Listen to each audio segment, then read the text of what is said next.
But Bram and I still like the performing, and so we still do it. And we're discovering more and more often now that we see the kids who grew up on us coming with their children now, and that's just beyond thrilling. So sweet. I'm trying to remember, I think it was in BC, we were doing a show there, and I saw a couple sitting in the front, and I didn't see a child anywhere nearby. And they were people, they came to get autographs later. He had about 8 albums, record albums, that he had brought for us to autograph.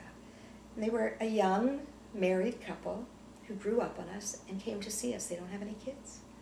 I thought, I mean, it's, to mean that much to people is quite significant.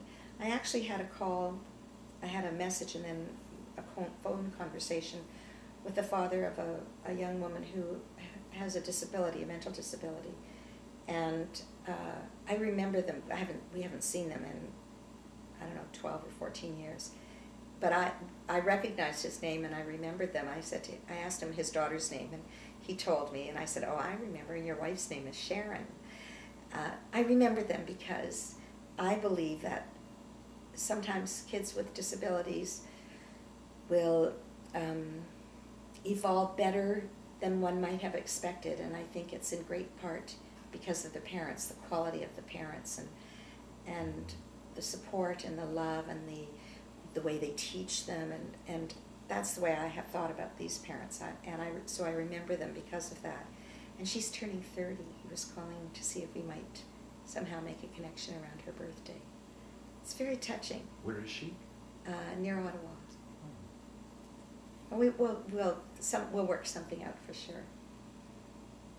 And I had another call from an 81-year-old man in the United States who is a fan. And he even called Nickelodeon TV to tell them that they should put our show back on the air.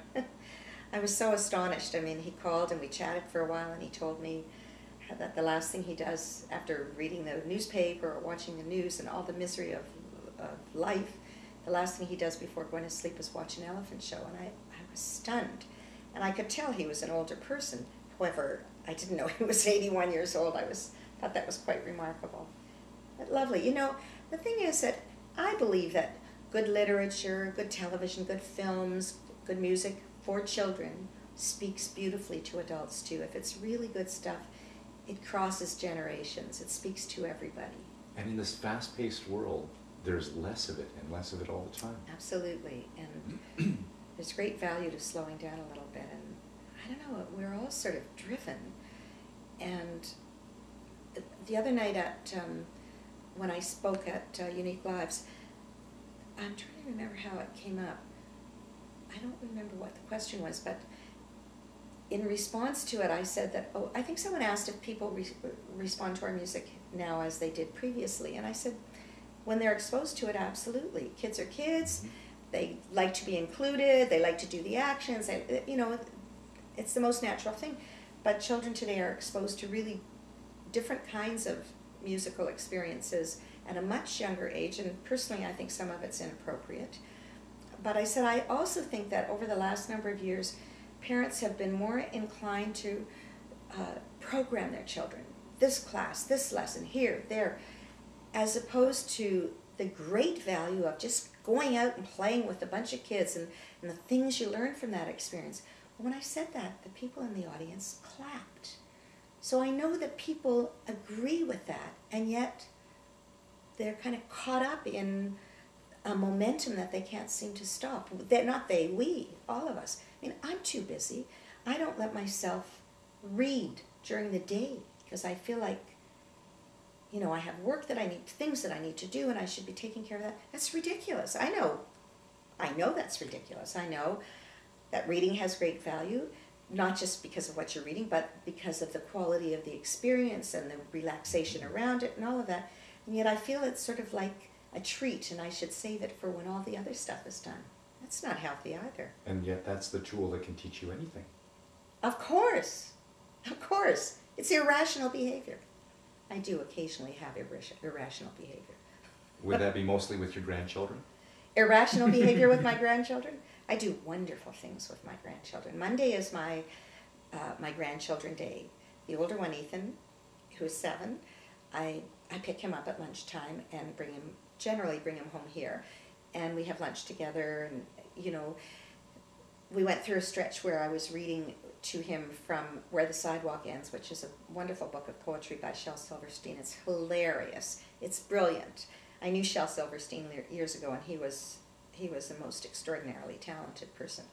Anyway, Ethan and I read this stuff together, and he laughs and he loves it, and we do things like that, or in the good weather sometimes we have a picnic.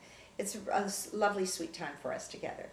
And then I take him back to school, and then about an hour later I go to Elijah's school. Elijah goes to a school where there is, he's in an integrated class of children. Half the kids have disabilities and half do not. And happily for us, he does not, but he is in that class, which I think is a great learning environment. Yes. And so he learns to play with kids in many different kinds of ways. But we swim together on Monday afternoons. So I get to be, you know, in the pool with him, and that we swim, the whole class swims, but each kid has an adult with them. So that's my very lovely grandchildren day. And how do they feel about what you've done? How do my grandchildren feel about what I've done? You know, mostly they probably don't really understand. They understand, you know, this much. Elijah probably not at all, but Ethan does. For example, I think he's old enough now to kind of brag and to be proud. And we were at Center Island at Centerville, yes, in Toronto, where there are games and rides and stuff like that. So I was there with them one day, and we were sitting down having something to eat, a little picnic or something, or snack.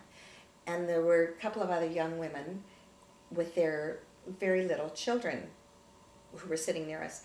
And Ethan, the 7-year-old, said, points at me, "Do you know who she is?"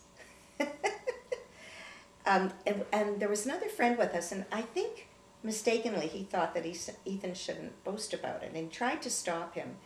And then one of the women said, "Well, if I had something that I was excited about or proud of, then I would want to tell also." It was a very lovely response. So then he told her, "Well, this is my grandmother, and she's Sharon. You know Sharon, Lois, and Bram?"